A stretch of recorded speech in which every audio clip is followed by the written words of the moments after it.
Hello, welcome to my YouTube channel, Reading Little Blue Books, out loud, while stoned. This is a little blue book, and it happens to be Little Blue Book number 178, and it is titled One of Cleopatra's Knights, written by Theophile Gautler. And let's see, is there a copyright? No, there's no copyright date. So, here we go. One of Cleopatra's Knights, by Theophile Gautler. The love that caught strange light from death's own eyes, and filled death's lips with fiery words and sighs, and half asleep let feed from veins of his her close red warm snake's mouth, Egyptian wise. And that great night of love, more strange than this, when she that made the whole world's late and bliss, made king of the whole world's desire a slave, and killed him in mid-kingdom with a kiss. Memorial verse on the death of Theophile Gautler.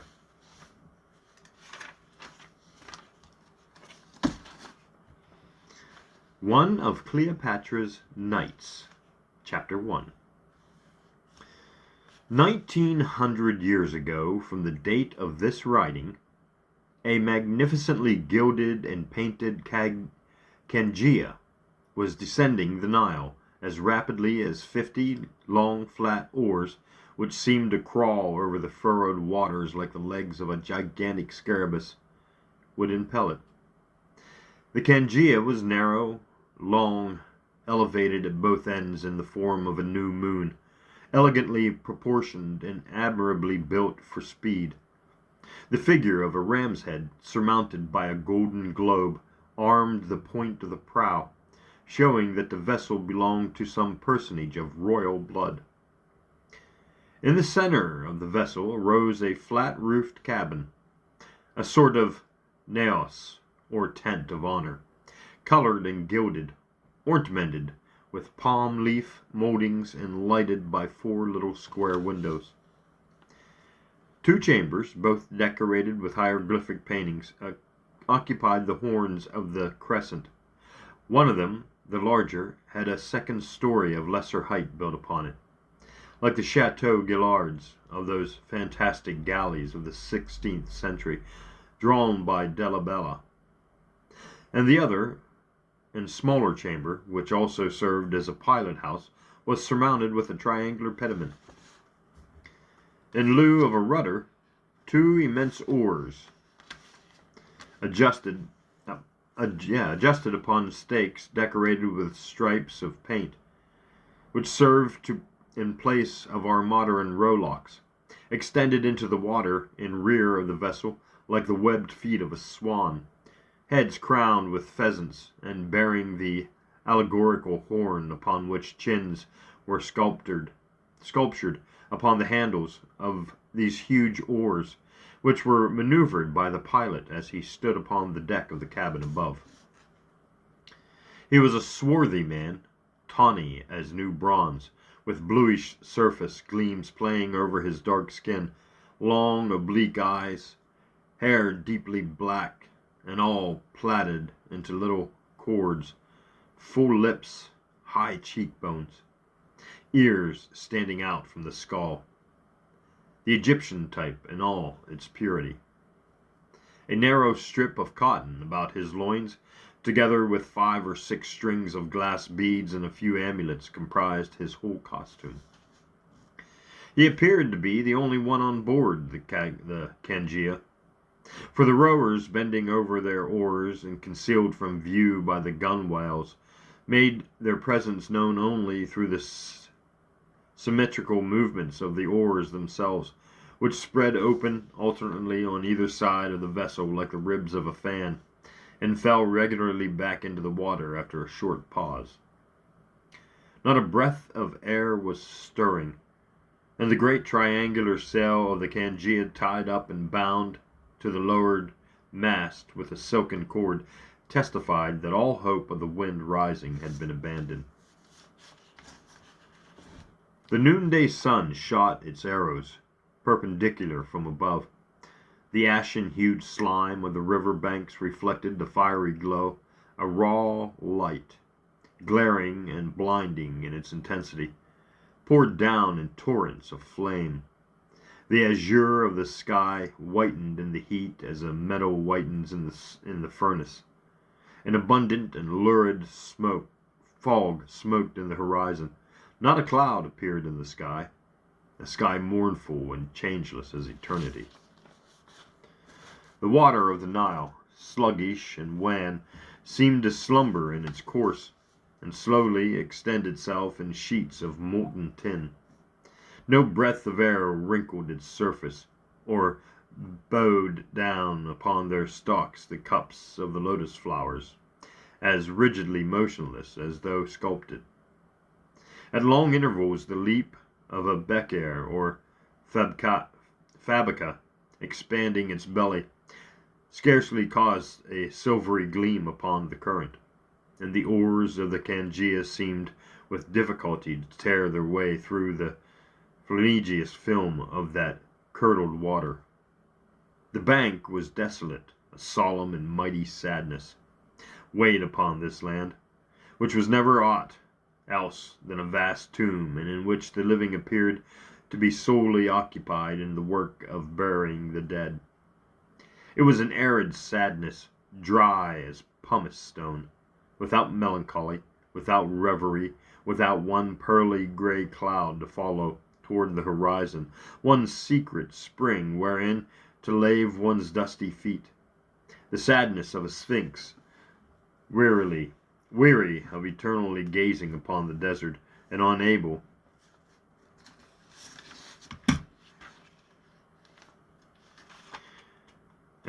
to detach itself from the granite skulls upon which she has sharpened her claws for 20 centuries. So profound was the silence that it seemed as though the world had become dumb, or that the air had lost all power of conveying sound. The only noises which could be heard at intervals were the whisperings and stifled chuckling of the crocodiles, which, enfeebled by the heat, were wallowing among the bulrushes by the river banks, or the sound made by some ibis, which, tired of standing with one leg doubled up against its stomach, and its head sunk between its shoulders, suddenly abandoned its motionless attitude, and briskly whipping the blue air with its white wings, flew off to perch upon an obelisk or a palm tree. The cangia flew like an arrow over the smooth river water, leaving behind it a silvery wake which soon disappeared, and only a few foam bubbles rising to break at the surface of the stream bore testimony to the passage of the vessel, then already out of sight. The ochre-hued or salmon-colored banks unrolled themselves rapidly, like scrolls of papyrus, between the double azure of water and sky, so similar in tint that the slender tongue of earth which separated them seemed like a causeway stretching over an immense lake, and it would have been difficult to determine whether the Nile reflected the sky, or whether the sky reflected the Nile. The scene continually changed. At one moment were visible gigantic propylae, whose sloping walls, painted with large panels of fantastic figures, were mirrored in the river. Pylons with broad bulging capitals, stairways guarded by huge crouching sphinxes, wearing caps with lappets of many folds and crossing their paws of black basalt below their sharply projecting breasts. Palaces, immeasurably vast, projecting against the horizon the severe horizontal lines of their entabularies, where the emblematic globe unfolded its mysterious wings like an eagle's vast extended pinions, temples with enormous columns thick as towers on which were lined processions of hieroglyphic figures against a background of brilliant white. All the monstrosities of the Titanic architecture. Again, the eye beheld only landscapes of desolate aridity, hills formed of stony fragments from excavations and building works, crumbs of that gigantic debauch of granite, which lasted for more than 30 centuries. Mountains exfoliated by heat and mangled and stripped with black lines which seemed like the causations of a conflagration. Hillocks, humped and deformed, squatting like the cryophiles of the tombs, and projecting the outlines of their misshapen attitude against the skyline. Expanses of greenish clay, reddo flower-white tufa, and from time to time some steep cliff or dry rose-colored granite, where yawned the black mouths of the stone quarries. This aridity was wholly unrelieved. No oasis of foliage refreshed the eye. Green seemed to be a color unknown to that nature. Only some mirage palm tree, like a vegetable crab, appeared from time to time in the horizon, or a thorny fig tree brandished its tempered leaves like sword blades of bronze, or a carthamus plant, which had found a little moisture to live upon in the shadow of some fragment of a broken column, relieved the general uniformity with a speck of crimson. After this rapid glance at the aspect of the landscape, let us return to the Cangia with its 50 rowers, and without announcing ourselves, enter boldly into the naos of honor.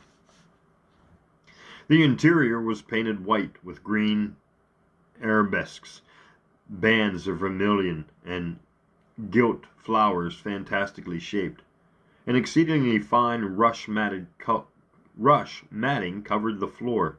At the further end stood a little bed, supported upon griffin's feet, having a back resembling that of the modern lounge or sofa, a stool with 4 steps to enable one to climb into bed, and rather an odd luxury according to our ideas of comfort, a sort of hemicycle of cedar wood, supported upon a single leg and designed to fit the nape of the neck, so as to support the head of the person reclining.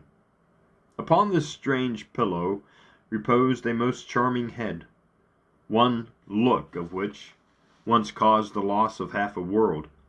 An adorable, a divine head, the head of the most perfect woman that ever lived, the most womanly and most queenly of all women, an admirable type of beauty which the imagination of poets could never invest with any new grace, and which dreamers will find forever in the depths of their dreams.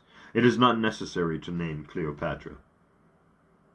Beside her stood her favorite slave, Charminian, waving a large fan of ibis feathers, and a young girl was moistening with scented water the little reed blinds attached to the windows of the naos, so that the air might only enter impregnated with fresh odors. Near the bed of repose, in a striped vase of alabaster with a slender neck and a peculiarly elegant tapering shape, vaguely recalling the form of a heron, was placed a bouquet of lotus flowers, some of a celestial blue, others of a tender rose color, like the fingertips of Isis, the great goddess. Either from caprice or policy, Cleopatra did not wear the Greek dress that day. She had just attended a panegyrius,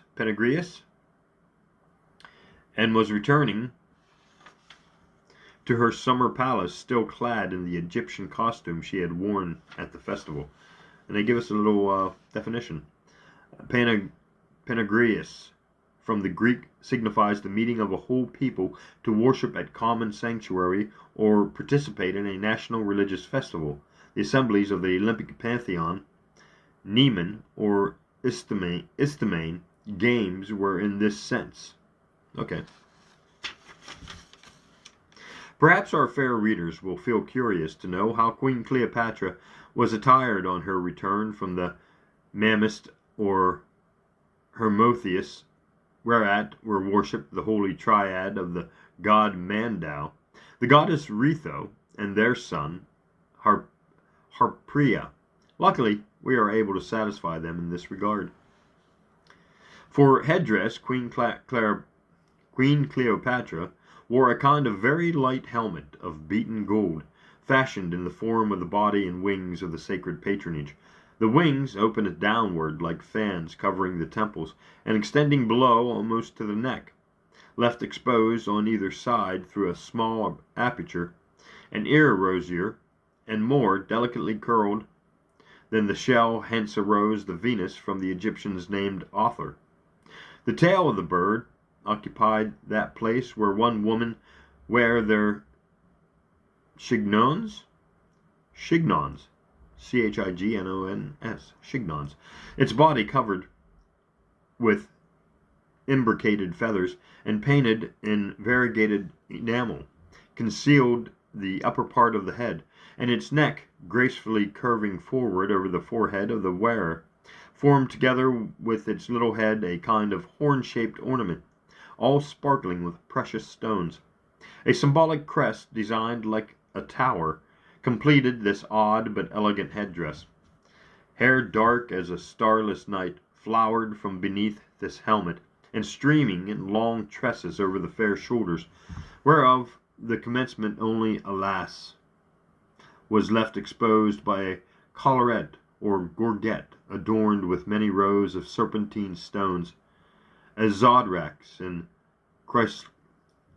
chrysobelis, a linen robe diagonally cut, a mist of material of woven air, as Petronius says, undulated in vapory whiteness about a lovely body whose outlines it scarcely shaded with the softest shading.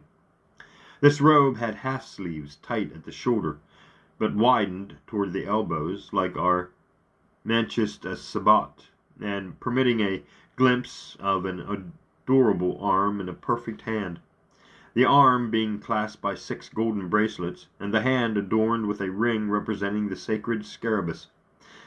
A girdle, whose knotted ends hung down in front, confined this free-floating tunic at the waist. A short cloak adorned with fringing completed the costume, and if a few barbarous words will not frighten Parisian ears, we might add that the robe was called shenty, and the short cloak calaciratus. What is it? Calaciratus. I don't know. I'm butchering that probably. Finally, we may observe that Queen Cleopatra wore very thin, light sandals, turned up at the toes and fastened over the instep like the soldiers a la Pauline of the medieval charlatans. But Queen Cleopatra did not wear the attire of satisfaction, which becomes a woman of conscious of being perfectly beautiful and perfectly well dressed. She tossed and turned in her little bed, and her rather sudden movements momentarily disarranged the folds of her gauzy canopianum, which Charmian,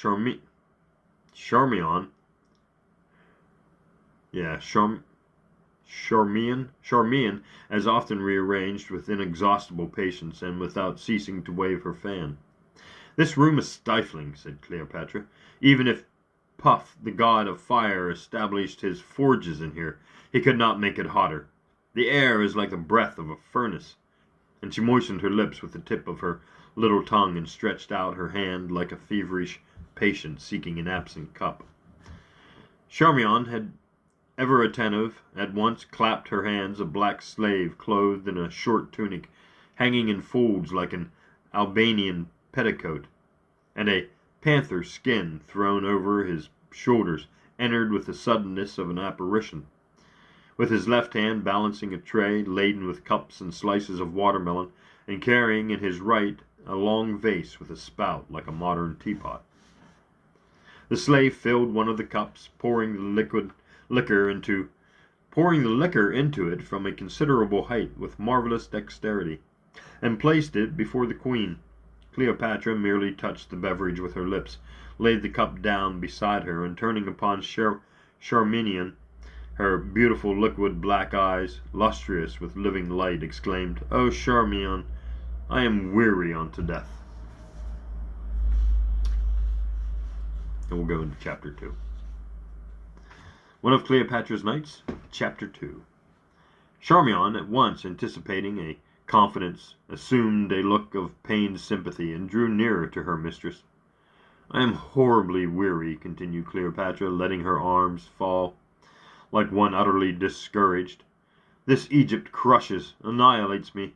The sky, with its implacable azure, is sadder than the deep night of Erebus. Never a cloud, never a shadow, and always that red, sanguine sun, which glares down upon you like the eyes of a cyclops. Oh, Charmian, I would give a pearl for one drop of rain. From the inflamed pupil of that sky of bronze no tear has ever yet fallen upon the desolation of this land. It is only a vast covering for a tomb, the dome of an acropolis, a sky dead and dried up like the mummies it hangs over. It weighs upon my shoulders like an over-heavy mantle. It constrains and terrifies me. It seems to me that I could not stand up erect without striking my forehead against it. And moreover, this land is truly an awful land. All things in it are gloomy, enigmatic, incomprehensible. Imagination has produced it in it only monstrous chimera and moments immeasurable. This architecture and this art fill me with fear. Those colossi whose stone-entangled limbs compel them to remain eternally sitting with their hands upon their knees, weary me with their stupid immobility. They trouble my eyes and my horizon. When indeed shall the giant come who is to take them by the hand and relieve them from their long watch of 20 centuries? For even granite itself must grow weary at last. Or what master then do they await the coming to leave their mountain seats and rise in token of respect? Of what invisible flock are those huge sphinxes, the guardians crouching like dogs on the watch, that they never close their eyelids and forever extend their claws in readiness to seize? Why are their stony eyes so obstinately fixed upon eternity and infinity? What weird secret do their firmly locked lips retain within their breasts? On the right hand, on the left, whithersoever one turns, only frightful monsters are visible. Dogs with the heads of men, men with the heads of dogs, chimeras begotten of hideous couplings in the shadowy depths of the labyrinths, figures of Anubis, Typhon, Osiris, patronages with great yellow eyes that seem to pierce through you with their inquisitorial gaze, and see beyond and behind you the things which one dares not speak of. A family of animals and horrible gods with scaly wings, hooked beaks, trenchant claws, even ready to seize and devour you should you venture to cross the threshold of the temple or lift a corner of the veil. Upon the walls, upon the columns, on the ceilings, on the floors, upon palaces and temples, in the long passages and deepest pits of the necropoli, even within the bowels of the earth where light never comes and where the flames of the torches die for want of air, forever and everywhere are sculptured and painted interminable hieroglyphics, telling in language unintelligible of things which are no longer known, and which belong, doubtless, to the vanished creations of the past. Prodigious buried works wherein a whole nation was sacrificed to write the epitaph of one king. Mystery and granite. This is Egypt. Truly a fair land for a young woman and a young queen. Menacing and funeral symbols alone meet the eye. The emblems of the pedium, the tangelical globes, coiling serpents, and the scales in which souls are weighed, the unknown death, nothingness. In the place of any vegetation, only stillac, lined with weird characters, instead of avenues of trees, avenues of granite obelisks, in lieu of soil, vast pavements of granite, for which whole mountains could each furnish but one slab in place of a sky ceilings of granite. Eternity made palpable, a bitter and everlasting sarcasm upon the frailty and brevity of life. Stairways built only for the limbs of Titans, which the human foot cannot ascend save by the aid of ladders. Columns that 100 arms cannot encircle. Labyrinths in which one might travel for years without discovering the termination.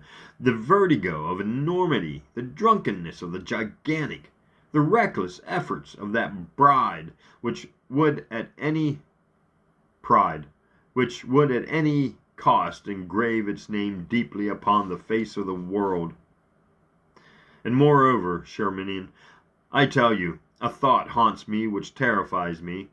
In other lands of the earth corpses are buried, and their ashes soon mingle with the soil.